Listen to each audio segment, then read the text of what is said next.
On the night of January 18, a drone attack took place in the Tula region of Russia. Local Telegram channels reported this. Ukrainian kamikaze drone struck an oil base in the city of Uzlovaya and a production facility in the village of Dedilovo. As a result, an explosion and fire broke out at the oil base. Local residents said that at least 10 explosions were heard in the area. Regional Governor Dmitry Milyayev confirmed the incident and said that at least 5 drones were shot down. There were no casualties. Попали все-таки, да?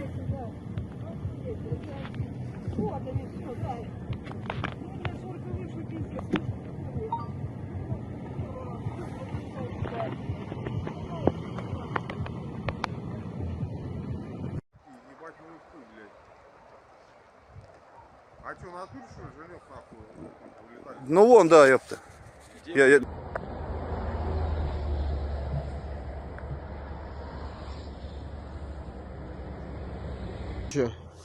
Уебал беспилотник сзади прям нашего ангара. 2:28 время. Пролетело 8 штук, въебал вот один сзади. Те на Новомосковск полетели, какие-то сбили, какой-то вот приземлился нахуй. Агрогрипп.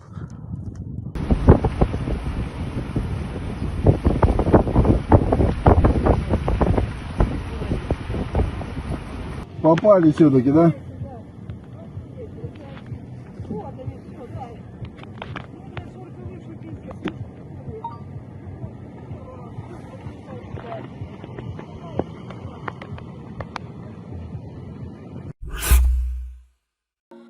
An agent from the Atesh movement has located the position of a division of Russian military boats on Cape Tarkhanket in Crimea.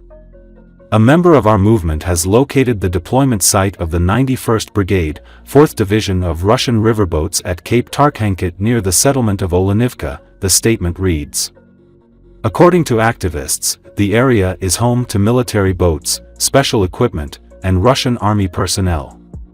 Currently, preparations of equipment and training of personnel are underway at the base. The Russian invaders plan to relocate the boats to the Kherson direction. We continue to monitor the movements and plans of the command, stated the Atesh movement. The details, including precise coordinates and information on the technical equipment, have been promptly handed over to the Ukrainian Defense Forces.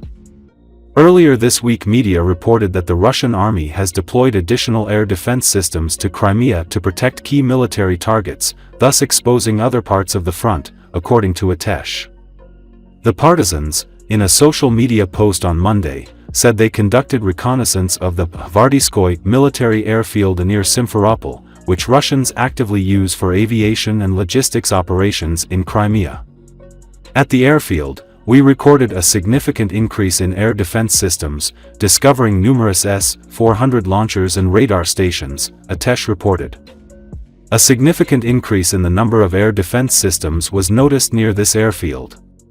In particular, the partisans find numerous S-400 launchers and radar stations.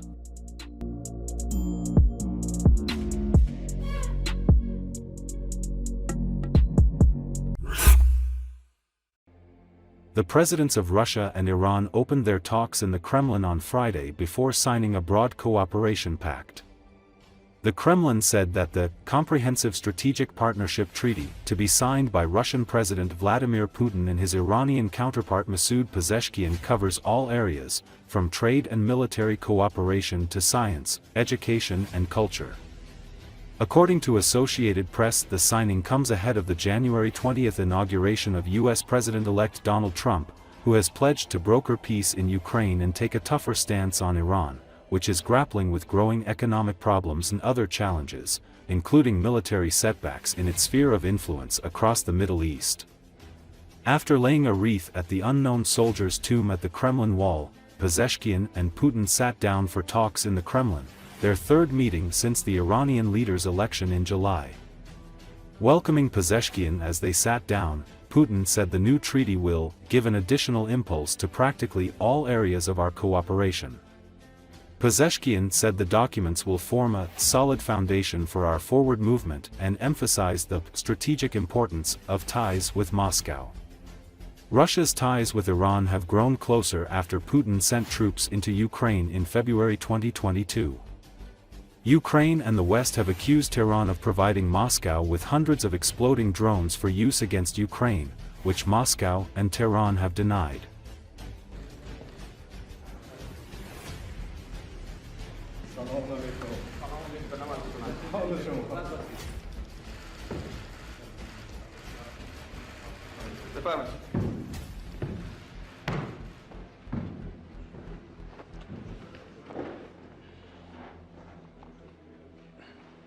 Мы не только будем иметь возможность и обсудим все направления нашего сотрудничества, но и подпишем большой базовый договор между Россией и Ираном о всеобъемлющем стратегическом партнерстве.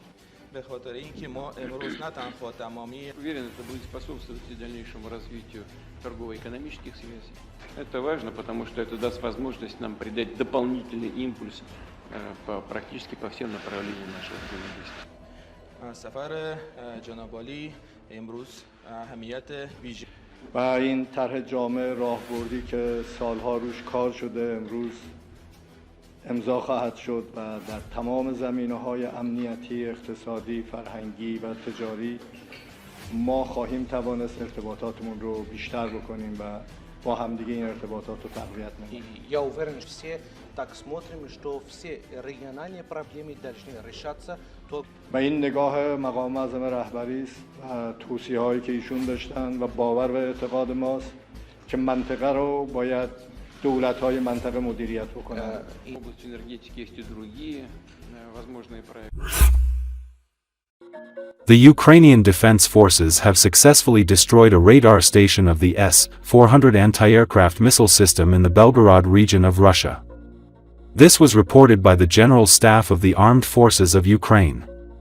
On January 16, units of the Missile Forces of the Armed Forces of Ukraine, in cooperation with other components of the Defense Forces, as part of long-range fire strikes, carried out precise strikes on military targets of the Russian aggressor in the territory of the Belgorod region, the statement said. In particular, the positions of the Anti-Aircraft Missile Division of the 568th Anti-Aircraft Missile Regiment of the Russian Occupation Army were attacked. The cessation of operation of the 92N6 radar station of the S-400 anti-aircraft missile system was recorded, which indicates the successful destruction of the target, the statement said. In addition, Ukrainian missilemen successfully worked on the positions of the radar company of the Radio-Technical Battalion of the 336th Radio-Technical Regiment of the Russian invaders. Damage to the equipment and machinery of this unit has been confirmed.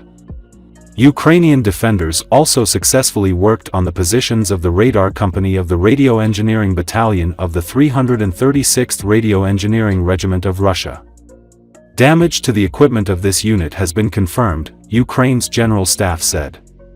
Ukrainian soldiers conducted dozens of operations to attack military targets in Russia. For example, the Defense Intelligence of Ukraine and the Security Service of Ukraine attacked many oil refineries and oil depots in Russia and the occupied territories of Ukraine. Some of them were attacked more than once. Ukrainian Navy and the Security Service of Ukraine have also recently conducted a joint operation. The sailors attacked a storage facility for reconnaissance drones in Russia's Rostov region with Ukrainian Neptune missiles. In addition, the General Staff of the Armed Forces of Ukraine confirmed that on the night of January 16, the Special Forces and other units of the Defense Forces of Ukraine attacked the Rosneft oil depot in the Voronezh region of Russia. A large-scale fire broke out at the facility.